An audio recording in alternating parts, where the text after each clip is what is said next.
Assalamualaikum warahmatullahi wabarakatuh. Terima kasih pada kesempatan kali ini saya akan mempresentasikan tentang model pembelajaran problem solving yang akan saya share screen-nya.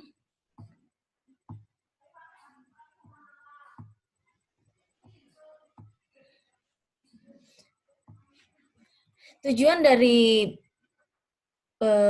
presentasi saya ini yaitu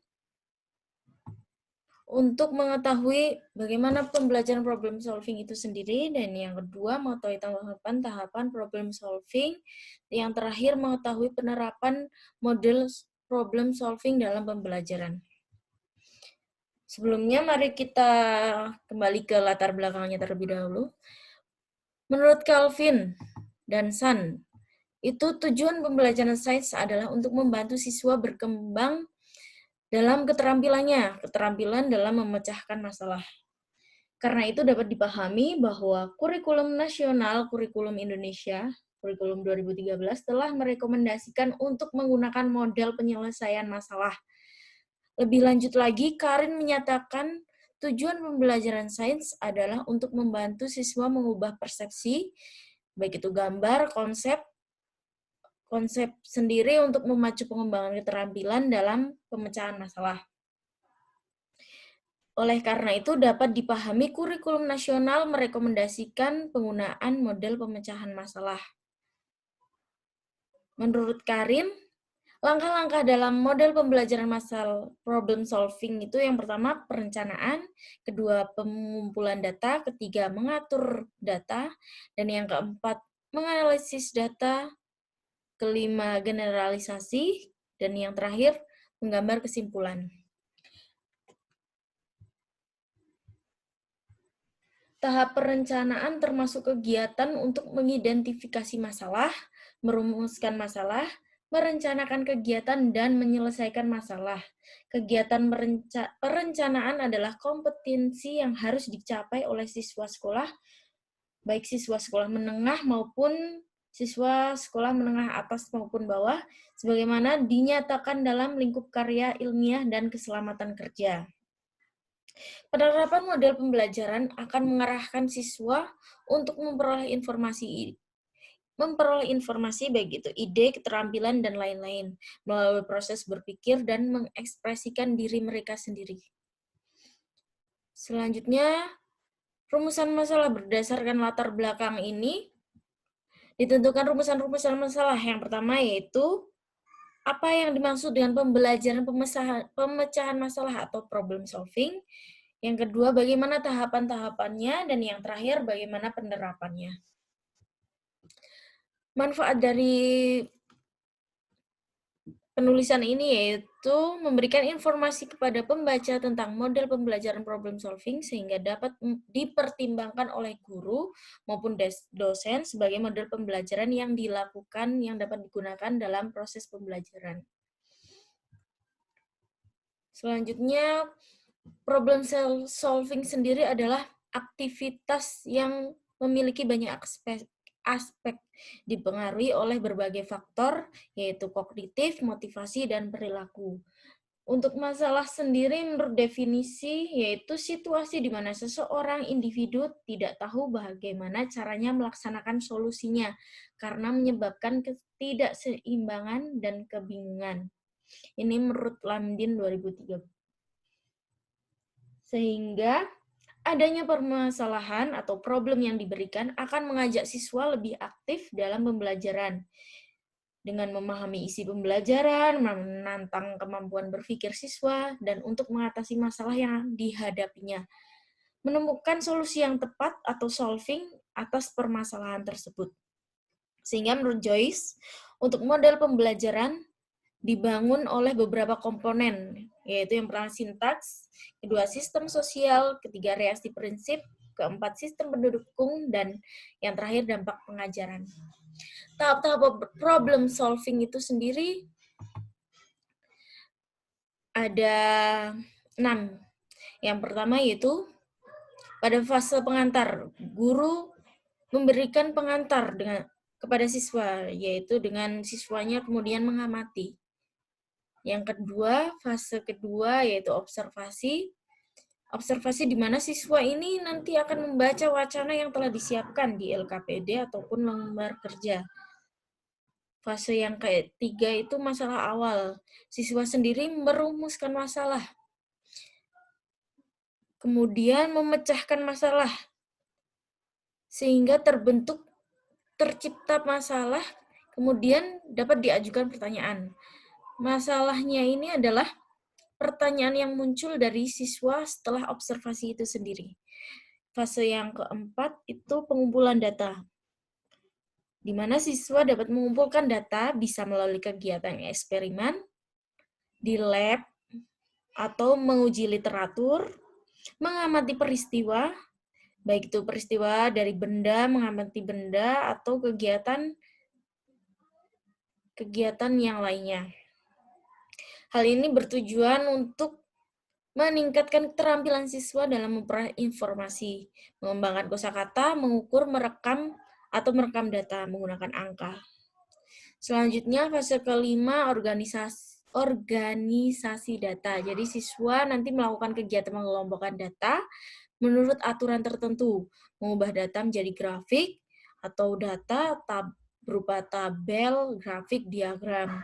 Aktivitas ini untuk melatih agar siswa terbiasa merekam data dengan baik, mengelompokkan data, mengubah data dalam bentuk tabel. Fase yang kelima, analisis atau generalisasi. Siswa nanti akan memperoleh informasi yang telah dikumpulkan dari hasil kegiatan pengumpulan data pada eksperimen serta hasil kegiatan pengamatan. Nah, keterampilan yang diperoleh ini yaitu identifikasi variabel, inferensi, interpretasi data, mengembangkan ide. Selanjutnya, fase yang terakhir yaitu komunikasi. Siswa melakukan pengamatan dan kesimpulan secara lisan, baik itu menulis atau menggunakan media lain. Di sini bertujuan untuk meningkatkan pemikiran siswa secara kemampuan. Kemudian mengembangkan keterampilan komunikasi dan proses berpikir siswa. Selanjutnya penerapan dari model problem solving. Penerapan model problem solving dalam pembelajaran digunakan beberapa jurnal internasional. Di sini saya ada 3 jurnal. Saya menganalisis 3 jurnal, yaitu yang pertama dari Alberida dan Barlian, yang kedua Yuriev, Naidu, Schembri, dan Short, dan yang terakhir Alberida lagi dan Barlian. Ini di tahun yang berbeda ya. Alberida di tahun 2009 yang pertama, dan yang terakhir Alberida di tahun 2018. Dalam karakteristik penerapan model itu yang pertama dilihat dari teorinya, dasar teori model problem solving itu sendiri itu apa? Kalau yang pertama, menurut Karin dan San, tujuan pembelajaran sains adalah untuk membantu siswa berkembang secara keterampilannya, baik itu dalam memecahkan masalah. Selanjutnya yang menurut rujukan Paul ya, di mana memecahkan masalah atau menemukan cara untuk melintasi celah pengetahuan itu perlu memahami masalahnya itu sendiri, yaitu dengan memahami elemen-elemennya dan hubungan di antara mereka. Sehingga terbentuk solusi nanti akan mendapatkan suatu hasil. Dan yang terakhir itu pengembangan modelnya. Ini menurut penelitian Alberida, pengembangan model ini menggunakan model ADI. Jadi dilakukan pengembangan. Sintak ini diadopsi dari pemecahan masalah. Dan yang kedua yaitu fokus dari penelitian ini, yang pertama, penyelesaian masalah model untuk pembelajaran sains. Kalau Yuriev lebih fokus pada keterampilan pemecahan masalah. Dan yang terakhir, pengembangan model pemecahan masalah untuk sains dalam belajarnya. Nah, untuk sintaksnya, ciri-ciri karakteristik dari suatu model yaitu memiliki sintaks, di mana dalam Dalam Alberida, sintak problem solving itu ada 6. Yang pertama itu perencanaan, pengumpulan data, mengatur data, menganalisis, generalisasi, dan menggambar kesimpulan. Sedangkan pada Yuri F ini siswa didorong untuk memeriksa. Pemeriksaan berarti yang pertama, kedua pengenal kondisi awal, kondisi akhir, itu maksudnya tujuan dari permasalahan ini untuk didapatkan hasil analisis untuk memecahkan masalah. Yang ketiga, masalah didekonstruksi dan direstrukturisasi. Yang keempat, mengimplementasikan masalah. Ini maksudnya implementasinya dengan cara menganalisis dan merencanakan agar terbentuk solusi. Dan yang terakhir adalah kinerja pemecahan masalah dapat ditingkatkan dengan melibatkan praktik refleksi sambil memecahkan masalah. Selanjutnya untuk problem solving menurut Alberida yang terakhir yaitu guru memberikan pengantar. Itu yang pertama. Yang kedua, siswa membaca wacana. Yang ketiga, merumuskan masalah. Yang keempat, mengumpulkan data. Yang kelima, melakukan kegiatan pengelompokan data. Keenam, memproses informasi. Dan yang terakhir adalah melakukan pengamatan dan kesimpulan. Nah, suatu karakteristik yang keempat itu dari sistem sosialnya. Dapat dilihat sistem sosial dari artikel yang pertama, yaitu pembelajaran kooperatif berguna untuk peran sebaya antar teman untuk membantu pembelajaran yang lain dengan teman. Sedangkan yang kedua juga sama, dilakukan pembelajaran secara berkelompok untuk meningkatkan kekompakan peran teman sebaya. Untuk yang ketiga itu sistem sosialnya menggambarkan peran antara guru dan siswa. Hampir sama dengan peran sebaya, cuman ini ada peran antara guru dan siswa dalam belajar. Nah, prinsip reaksi yang keempat ini merupakan karakteristik dari model juga, di mana pengetahuan sains dan SPS ini problem solving ya, itu dinilai melalui tes tertulis. Jadi nanti dilakukan tes tertulis, kemudian dilakukan observasi kegiatan pembelajaran yang dilakukan oleh siswa. Nah, kegiatan pembelajaran ini menggunakan pembelajaran kooperatif, di mana memiliki dampak positif pada nilai-nilai akademik dan sikap siswa. Ini berpengaruh nanti pada dampak-dampak dari model itu sendiri ya.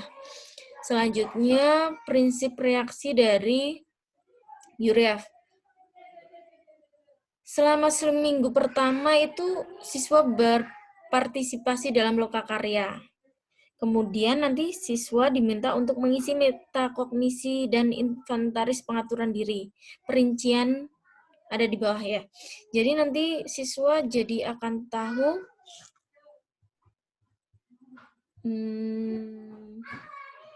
apa yang akan dilakukan nanti, analisis dari masing-masing tugasnya itu.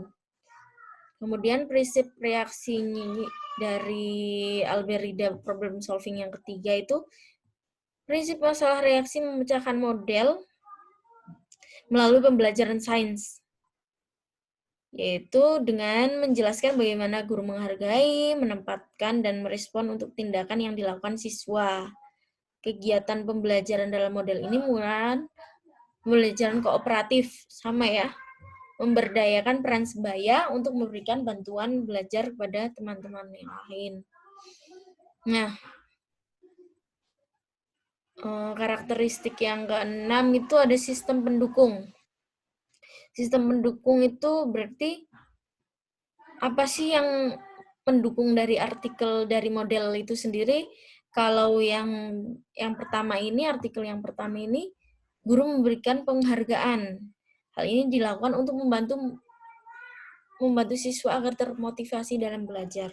Selanjutnya, kalau dari Yuri-F ini, sistem pendukungnya itu diberikan tugas. tugasnya dirancang untuk siswa itu agar siswa berkomentar dari apa yang berkaitan dalam pemecahan masalah itu sendiri. Dan yang terakhir, sistem pendukungnya yaitu ada buku model, buku siswa, dan LKPD. Selanjutnya, dampak utama dari problem solving artikel yang pertama yaitu meningkatkan aktivitas siswa dalam keterampilan proses sains dan aspek pengetahuan. Selanjutnya, dampak utama dari problem solving artikel yang kedua, siswa mampu melakukan penyelesaian masalah yaitu self-efficacy mereka itu sendiri, dari di mana siswa dapat belajar mandiri. Selanjutnya, dampak utama yang ketiga, keterampilan proses. Nanti siswa akan mengembangkan keterampilan proses sains dasar dalam bentuk observasi dan klasifikasinya. Selanjutnya yang terakhir, dampak iringan. Dampak iringan itu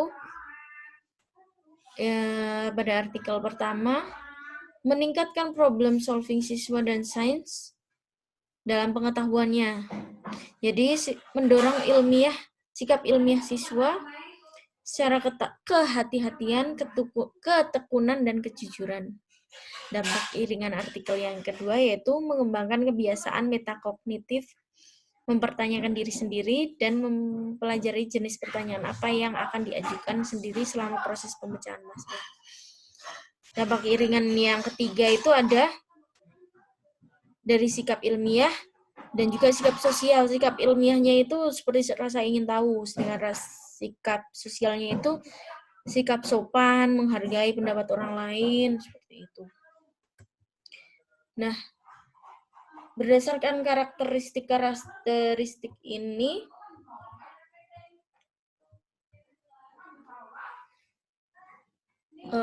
maksud dari sintaks itu sendiri adalah kegiatan dalam pembelajaran. Sintaks digunakan sebagai pedoman bagi guru dalam melaksanakan pembelajaran model. Sintaks itu juga bisa dimaksud dengan panduan ya. Sedangkan untuk komponen sistem sosial itu maksudnya sistem sosial itu peran dan hubungan antara guru dan murid, bisa antar teman, peran guru sebagai model yang bertindak apa di dalam kelompok gitu. Selanjutnya yang ketiga itu prinsip reaksi. Prinsip reaksi itu cara guru menghargai, menempatkan, dan merespon kegiatan siswa itu sendiri. Sudah dijelaskan tadi ya, dalam prinsip reaksinya selama proses pembelajaran. Kemudian sistem pendukung. Sistem pendukung itu perangkat yang mendukung dalam implementasi, dalam melaksanakan, dalam melakukan suatu model itu sendiri. Selanjutnya, dampak bisa secara langsung, bisa secara langsung itu secara yang utama, dan iringan itu seiring berjalannya waktu proses pembelajaran. Ini maaf berisik sekali. Kemudian dampak langsungnya itu bisa menumbuhkan daya saing maupun dalam dampak pendamping model pembelajaran itu sendiri. Yang terakhir, dapat disimpulkan dari ketiga artikel yang telah dianalisis bahwa yang pertama, model pemecahan masalah kreatif ini cocok untuk masalah umum yang berkaitan dengan kehidupan sehari-hari karena siswa bebas mengekspresikan pendapat sesuai dengan latar belakang pengetahuan dan minat mereka. Tahap-tahap model problem solving itu ada 6. Yang pertama, perencanaan, pengumpulan data, mengatur data, menganalisis data, generalisasi, dan menggambar kesimpulan. Kesimpulan yang terakhir, model pembelajaran dibangun oleh beberapa komponen. Yang pertama itu sintaks, sistem sosial, reaksi prinsip reaksi, sistem pendukung, dan dampak pengajaran. Demikian presentasi dari saya pribadi, Silmi Pramiana. Apabila ada kurang lebihnya, saya mohon maaf. Wabillahi taufiq wal hidayah. Wassalamualaikum warahmatullahi wabarakatuh.